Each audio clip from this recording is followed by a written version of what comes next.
Apa kabar pemirsa? Bertemu lagi bersama saya Rini Reski dalam Warta Parlamentaria. Kami sudah menyiapkan beragam informasi seputar kinerja dan kegiatan anggota DPR RI.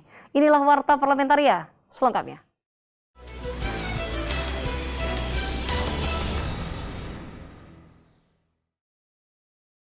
Ketua DPR RI Dr. Honoris Causa Puan Maharani menyatakan DPR RI siap menjadi tuan rumah pertemuan Group of 20 Parliamentary Speaker Summit atau P20 yang akan diselenggarakan pada September 2022.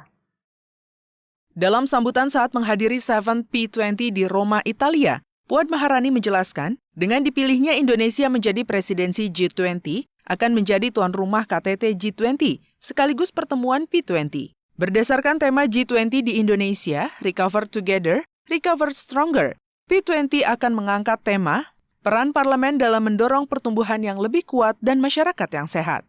In line with this, we plan to host P20 to discuss the role of parliament in promoting stronger growth and creating healthy society, with proposed priorities on sustainable development and green economy, healthy economies and healthy society, people empowerment and capacity building.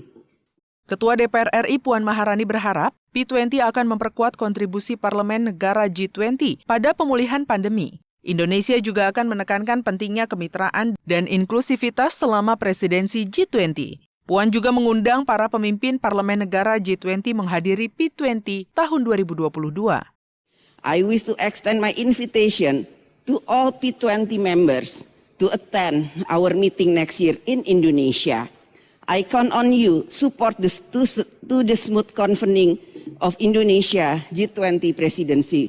Thank you and see you next year in Indonesia.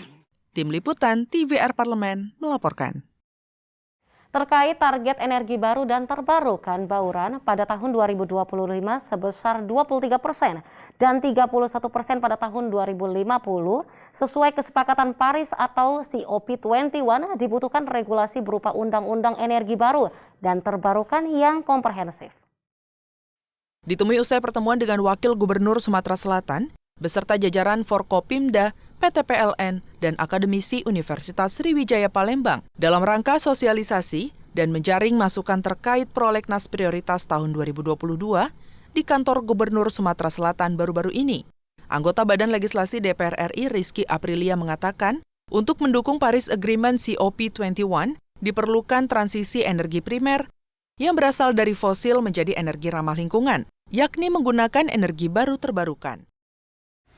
Sejauh ini kenapa muncul energi baru terbarukan itu dirasa mungkin yang existing hari ini secara kalkulasi mungkin belum tentu akan bisa mengcover sampai di masa yang akan datang.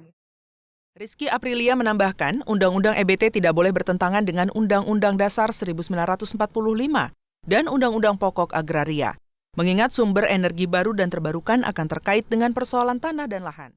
Yang saya garis bawahi bahwa jangan bergeser jauh dari landasan fundamental Undang-Undang Dasar 1945 juga dengan Undang-Undang Pokok Agraria, karena bicara energi baru terbarukan ini juga memiliki unsur darat, ya, dan lahan, tanah gitu loh.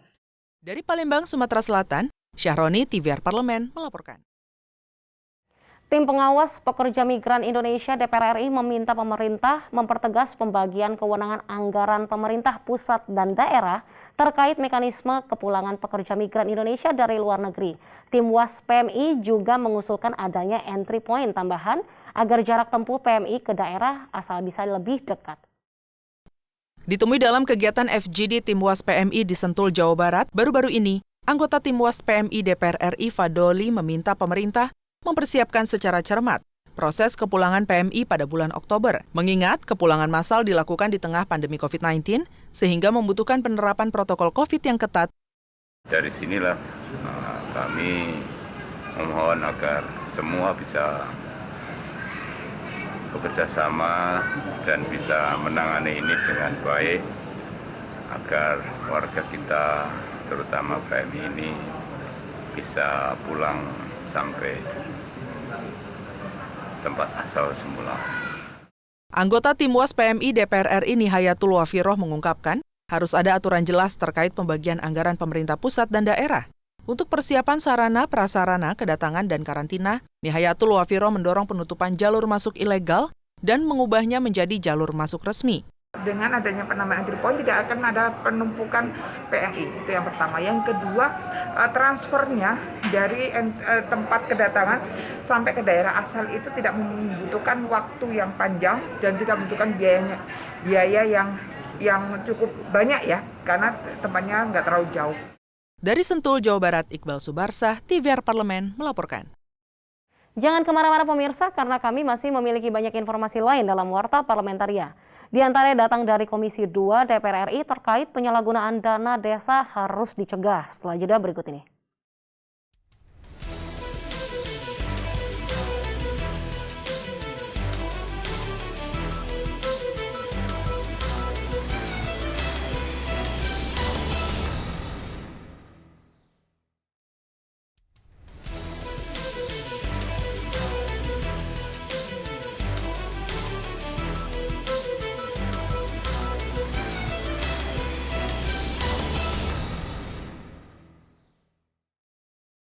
Komisi 2 DPR RI mendorong evaluasi, transparansi, dan pendelegasian pengawasan dana desa di tingkat kecamatan untuk mencegah adanya penyalahgunaan agar pemanfaatan dana desa mampu mendorong kesejahteraan masyarakat. Anggota Komisi 2 DPR RI Rifki Nizami Karsayuda menyatakan, masih banyak temuan kasus penyalahgunaan dana desa yang menyebabkan terhambatnya pembangunan desa. Hal tersebut disebabkan minimnya pengawasan dari pemangku kepentingan. Untuk itu, Rifki Nizami mendesak pimpinan daerah meningkatkan pengawasan penggunaan dana desa melalui kebijakan sistem pengelolaan anggaran yang transparan dan akuntabel. Nah, pemerintahan kabupaten mestinya melakukan langkah-langkah preventif, bukan hanya sekedar membuat pelatihan-pelatihan kepada kepala desa, aparatur desa yang melekat pada proses-proses otonomi desa yang diikuti oleh keuangan desa yang besar, tapi pada sisi yang lain juga mungkin harus membuatkan sesimpel mungkin dan semudah mungkin proses tata kelola yang lebih akuntabel, transparan, dan seterusnya. Sementara itu, Wakil Ketua Komisi 2 DPR RI Saan Mustopa berpendapat pengawasan dan evaluasi penggunaan dana desa harus didelegasikan ke tingkat kecamatan hingga Badan Pengawasan Desa atau BPD. Upaya ini diharapkan mampu meminimalisir kebocoran penggunaan anggaran yang dapat menghambat pembangunan desa. Semacam pendelegasian kewenangan terhadap camat untuk melakukan pengawasan, pengontrolan, bahkan sebelum menganggarkan dana desa, itu camat mengevaluasi terkait dengan soal penggunaan anggaran desa itu tadi. Dari Kabupaten Purwakarta, Hilman Hidayat, TVR Parlemen melaporkan.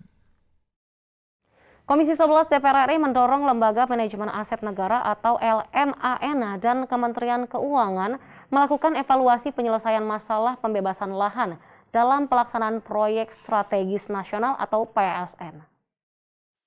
Anggota Komisi 11 DPR Eriko Sotarduga menekankan pembebasan lahan dalam pelaksanaan proyek strategis nasional tidak boleh merugikan masyarakat.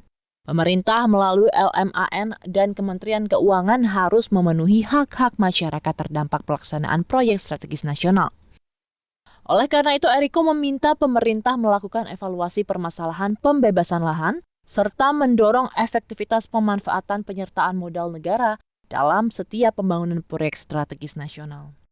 Kita mendapatkan banyak hal yang tidak sampai kepada yang seharusnya mendapatkan. Harusnya kan bukan ganti rugi, tapi ganti untung. Bukankah itu yang sebenarnya harus didapat masyarakat melalui proyek strategis nasional? Tetapi kondisi ini pada kenyataan tidak sampai secara langsung kepada masyarakat. Nah, ini yang kami mau evaluasi. Tadi juga Elman sudah menyampaikan, mereka tidak ada juga satu kesalahan. Anggota Komisi 11 DPR RI Marinus Gea mendorong LMAN membantu menampung dan menyelesaikan keluhan masyarakat terdampak pelaksanaan proyek strategis nasional, serta menjadi penghubung antara masyarakat dan pemerintah dalam menyelesaikan masalah-masalah yang ada. Tadi kita sudah sampaikan kepada Elman, karena salah satu tugas Elman itu adalah bagaimana caranya mengatasi carut-marut yang terdapat dalam birokrasi yang mungkin terjadi terkait dengan pembebasan ini, sehingga keluhan-keluhan masyarakat ini dapat teratasi dengan baik. Dari Tangerang Selatan, Banten, Ferdian, TVR Parlemen melaporkan. Anggota Komisi 8 DPR RI meminta Badan Penanggulangan Bencana atau BPNB terus melakukan pemetaan wilayah berpotensi bencana menjelang akhir tahun dan mendorong peningkatan kewaspadaan di masyarakat. Ditemui di Gedung Nusantara II DPR RI Jakarta, John Kennedy mengatakan, bencana alam musiman sering terjadi di berbagai daerah, sehingga perlu meningkatkan kualitas dan edukasi pada masyarakat tentang pentingnya tanggap darurat bencana dan kesiapsiagaan, khususnya di wilayah rawan bencana. Jangan nanti artinya tanpa persiapan, tanpa persiapan dari awal gitu ya, akan membawa kesulitan bagi BNPB sendiri. Sementara itu, anggota Komisi 8 DPR RI Husni mengemukakan, kondisi alam menjelang dan saat akhir tahun memiliki banyak potensi bencana alam. Untuk itu BNPB ke depannya harus membuat dan melakukan langkah strategis dalam meminimalisasi dampak bencana alam dengan memberikan pelatihan dan edukasi tentang mitigasi kebencanaan kepada masyarakat setempat. Di tanah longsor, hujan yang tinggi menyebabkan tanah longsor, menyebabkan banjir. Tentunya bagaimana kita mengantisipasi untuk meminimalisirkan tentang risiko daripada akibat bencana itu sendiri.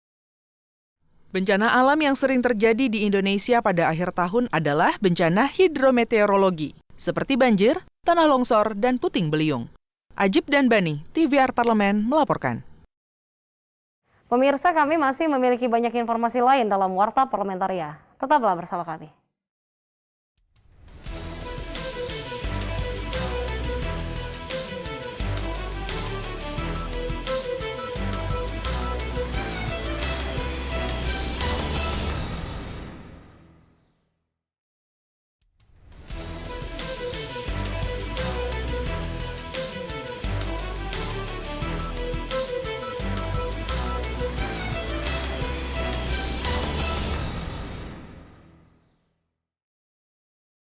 Pelaksanaan tugas Kepala Biro Pemberitaan Parlemen mendukung kerjasama antara televisi dan radio parlemen dengan media lokal dalam meningkatkan pemahaman masyarakat terkait kinerja anggota Dewan. Ditemui usai acara Lokakarya TVR Parlemen di Sukabumi, Jawa Barat baru-baru ini, pelaksana tugas Kepala Biro Pemberitaan Parlemen Joko Hanggoro mengatakan, selain untuk mengetahui kegiatan dan kinerja anggota Dewan, kerjasama antara TVR Parlemen dengan televisi dan radio lokal juga dapat menjadi sarana televisi dan radio lokal untuk menyampaikan konten berita kepada televisi dan radio parlemen untuk diberitakan. Menurut saya atensinya di sini melihat tadi pesertanya pertanyaan yang diajukan sangat antusias untuk melakukan kerjasama dengan TVR Parlemen. Bahkan tadi ada peserta yang menanyakan bahwa ini jangan hanya sekedar melakukan lokakarya, tapi setelah lokakarya ini harus ada hasil yang didapatkan, yaitu kesempatan bersama dan tindak lanjutnya seperti apa. Ketua Komisi Penyiaran Indonesia Daerah Jawa Barat, Adiana Slamet berharap kerjasama TVR Parlemen dengan media lokal dapat menjadi stimulus bagi media lokal di tengah pandemi yang mengalami kesulitan dan memperoleh sumber pemasukan salah satunya dari iklan. Di sisi lain, Adiana mendorong Kementerian Kominfo untuk membenahi infrastruktur penyiaran di Jawa Barat, khususnya di area blank spot. Nah, cara ini memang kerjasama ini diharapkan kan bahwa dalam konstruksi berpikir kami KPID Provinsi Jawa Barat, bahwa program strategis ini harus mampu untuk memberikan stimulus juga buat lembaga penyiaran tersebut. Seperti itu. Dari Sukabumi, Jawa Barat, Helmi Darmawan, TVR Parlemen melaporkan. Komisi 5 DPR RI mendorong percepatan pembangunan tol Pekanbaru Bangkinang yang termasuk dalam jaringan jalan tol Trans Sumatera Koridor Penghubung. Wakil Ketua Komisi 5 DPR RI Syarif Abdullah Al-Qadri memaparkan progres pembebasan lahan tol Pekanbaru Bangkinang sudah mencapai 89,11%. Sedangkan pengerjaan konstruksinya sudah mencapai 74,5%. Syarif Abdullah mendorong agar proses pembebasan lahan dapat segera diselesaikan agar ruas tol Pekanbaru Bangkinang sebagai koridor penghubung jalan tol Trans Sumatera dapat dioperasikan akhir tahun ini. Kan kita dengar ada kendala berkaitan dengan masalah lahan, ada harga, ada juga yang tidak mau. Kita sebagai negara ya tentu itu memberikan jalan yang terbaik, tetapi saya berharap tidak ada gangguan, hambatan karena regulasi kita sudah jelas. Anggota Komisi 5 Syahrul Aidi Ma'azat menilai status tanah yang masih termasuk hutan produksi terbatas atau HPT serta perbedaan harga tanah di sejumlah titik yang dilalui ruas tol menjadi penyebab terhambatnya pembangunan tol Pekanbaru Bangkinang. Kendati demikian, Syahrul optimis ruas tol Pekanbaru Bangkinang akan selesai dan beroperasi sesuai target. Nah, karena historinya status ini dulunya adalah APK, ini yang mesti kita kaji. Kita sudah sampaikan, suarakan itu di waktu RDP dengan Pak Menteri agar berkoordinasi dengan Kementerian KLHK. Dari Provinsi Riau, Andri, TVR Parlemen, melaporkan. Komisi 9 DPR RI mengapresiasi penanganan pandemi COVID-19 di Sorong yang berjalan dengan baik. Terlihat dari tingkat kesembuhan pasien COVID-19 yang tinggi, disertai angka kematian yang rendah. Dalam kunjungan reses ke Papua Barat, Wakil Ketua Komisi 9 DPR RI Immanuel Lakalena mengatakan, penanganan pandemi COVID-19 yang baik mampu menurunkan angka kasus positif harian. Penanganan COVID-19 di Kota Sorong bisa menjadi rujukan bagi kota lain di Papua Barat. Apalagi penanganan COVID-19 di Sorong juga memperhatikan aspek ketenaga kerjaan. Kasus positifnya makin turun ya, bahkan mendekati nol saat ini. Tentu kita berharap agar hal yang positif ini bisa terjaga baik, dan ke depan nantinya melalui penanganan COVID-19 di Kota Sorong ini bisa menjadi contoh bagi penanganan juga yang sama di kota-kota tingkat yang lain di seluruh Papua Barat. Dari Sorong kita belajar banyak tadi, bagaimana mereka menangani COVID dari aspek kesehatan, bagaimana menangani juga aspek tenaga kerjaan. Anggota Komisi 9 DPR RI, Nur Nadlifah, juga mengapresiasi kebijakan Pemkot Sorong yang menyelaraskan aspek kesehatan dan ketenaga kerjaan dalam penanganan pandemi COVID-19. Hal ini mendorong terus berjalannya perekonomian di Kota Sorong. Cukup bagus, cuman memang di Papua Barat ini teritorialnya kan cukup luas dan penyebaran masyarakatnya juga sangat menyebar. Jadi saya rasa tingkat konfirmasi COVID kalau dilihat dari tingkat kepadatan penduduk itu juga sangat kecil gitu. Jadi penanganan yang dilakukan oleh wali kota itu sudah sangat tepat. Dari data yang disusun, awal Oktober 2021, pertambahan kasus COVID-19 di Kota Sorong hanya 2 kasus. Dari Papua Barat, Rian Indrayana, TVR Parlemen, melaporkan. Demikianlah beragam informasi seputar aktivitas DPR RI yang sudah kami susun dalam Warta Parlamentaria. Saya Rini Reski beserta kerabat kerja yang bertugas undur diri. Terima kasih atas perhatian Anda. Sampai jumpa.